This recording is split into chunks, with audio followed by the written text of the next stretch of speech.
Hello दोस्तों, स्वागत है आपका हमारे यूट्यूब चैनल में। आज की वीडियो में हम बात करने वाले हैं कि वर्ग 2 की परीक्षा का पात्रता परीक्षा जो हुई थी उसका रिजल्ट कब तक आ सकता है। क्या नॉर्मलाइजेशन में हमारे नंबर बढ़ सकते हैं, या चयन प्रक्रिया का सिलेबस क्या होगा, और चयन प्रक्रिया की तैयारी कैसे करें, वह चयन प्रक्रिया कब तक हो सकती है। आपको बता दूं कि मेरे खुद के वर्ग 3 में 110 मार्क्स आए थे, और अभी मेरे वर्ग 2 में प्री में 115 मार्क्स आए हैं। तो चलिए बिना देरी के वर्ग हम वीडियो की शुरुआत करें। तो सबसे पहले बात करते हैं कि वर्ग 2 की पात्रता परीक्षा का रिजल्ट कब तक आ सकता है। तो जैसा कि देखा गया है कि अभी हमारी पात्रता परीक्षा 2 मई से 19 मई के बीच संपन्न हुई है। तो इसकी जल्दी ही हमें आंसर शीट 2-3 दिन के अंदर, 1-2 दिन के अंदर देखने को मिल सकती है। तो उसमें हमारे जो क्वेश्चंस गलत हुए हैं उन पर हमें दावा प्रस्तुत करना होगा कि ये क्वेश्चन हमारे गलत आए थे, या क्वेश्चन हमें गलत दिया गया है। तो उसी के बारे में हम आगे नॉर्मलाइजेशन के बारे में बात करेंगे। तो सबसे पहले हमारी आंसर शीट आएगी, और आंसर शीट करने आने के बाद दावे होंगे, और दावे के लगभग 15 से 20 दिन के बाद आपका रिजल्ट हमें, और ज़्यादा से ज़्यादा 1 महीने के अंदर अंदर हमें हमारा रिजल्ट देखने को मिल सकता है। आगे हम बात करें कि नॉर्मलाइजेशन में क्या हमारे नंबर बढ़ेंगे।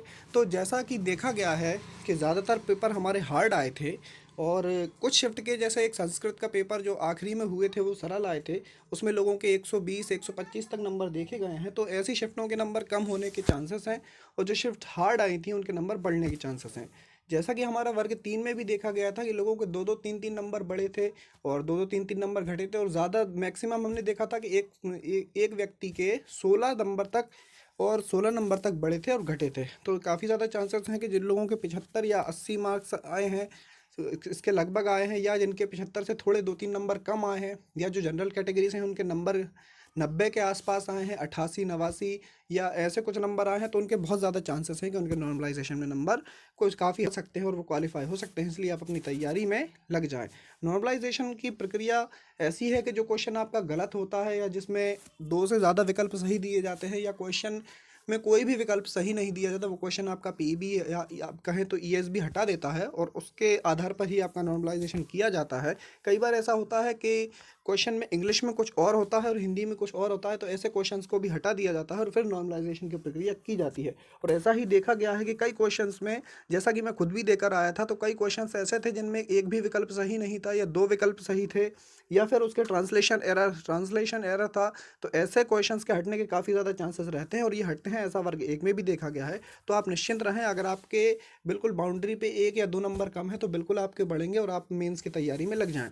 अब आगे अगर हम बात करें कि चयन परीक्षा का सिलेबस क्या होगा, तो चयन परीक्षा का सिलेबस काफ़ी आपके प्री से मिलता जुलता होगा। जैसा कि वर्ग 1 के अनुसार अगर हम देखें, तो वर्ग 1 में प्रत्येक प्रश्न के 100 नंबर आने हैं, और पूरा सब्जेक्ट से ही पूछा जाना है। तो इसी के आधार पर हम उम्मीद करते हैं कि वर्ग 2 में भी ऐसा ही कुछ आएगा, और प्री का सिलेबस काफ़ी हद तक मिलेगा। इसलिए आप प्री का सिलेबस तो बिल्कुल तैयार रखें। इसके अलावा भी 1-2 टॉपिक्स ऐड किए जा सकते हैं, और आप प्रत्येक जो टॉपिक है उस पर कमांड बनाएं। क्योंकि अभी देखा गया कि जैसे कि वर्ग 1 और 2 में, वर्ग 2 की जो प्री हुई उसमें काफ़ी टॉपिक्स से काफ़ी ज़्यादा क्वेश्चन से, एक ही टॉपिक से 20-20 क्वेश्चंस थे। तो इसी आधार पर हम मान सकते हैं कि आप प्रत्येक टॉपिक को इतना तैयार रखें कि अगर उससे कोई भी क्वेश्चन आ जाए तो आप उसको हल कर सकें। जैसा कि हमने पटवारी में भी देखा कि क्वेश्चन एक ही टॉपिक से बार बार रिपीट कर रहे थे। तो इस प्रत्येक टॉपिक को आपको अच्छे से तैयारी करना है। तो यही बात हो गई हमारी चयन परीक्षा कब तक और तैयारी कैसे करें। तो चयन परीक्षा हमारी प्री का रिजल्ट आने के 2 या 3 दिन, और ज़्यादा से ज़्यादा 10 दिन के अंदर आपका नोटिफिकेशन आ जाएगा, और सितंबर से अक्टूबर तक अक्टूबर में आपकी चयन परीक्षा प्रक्रिया लगभग, चयन की परीक्षा लगभग होना है। तो अपनी तैयारी आप बिल्कुल कंप्लीट रखें, बिल्कुल भी समय बर्बाद ना करें। और इसकी तैयारी के लिए आप सबसे पहले एनसीईआरटी की जो 6 से 12 की किताबें हैं, आप किसी भी सब्जेक्ट से हों, एनसीईआरटी की 6 से 12 तक की सारी तैयारी कर लें, और सब्जेक्ट वाइज स्पेसिफिक आप तैयारी करें।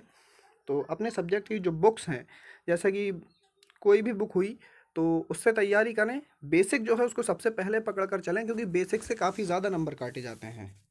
और इसी तरीके से आप अपनी तैयारी कर सकते हैं। उम्मीद है आपको वीडियो पसंद आई होगी। वीडियो को लाइक करें, चैनल को सब्सक्राइब करें, और हमसे इसी तरह की खबरों के लिए जुड़े रहें।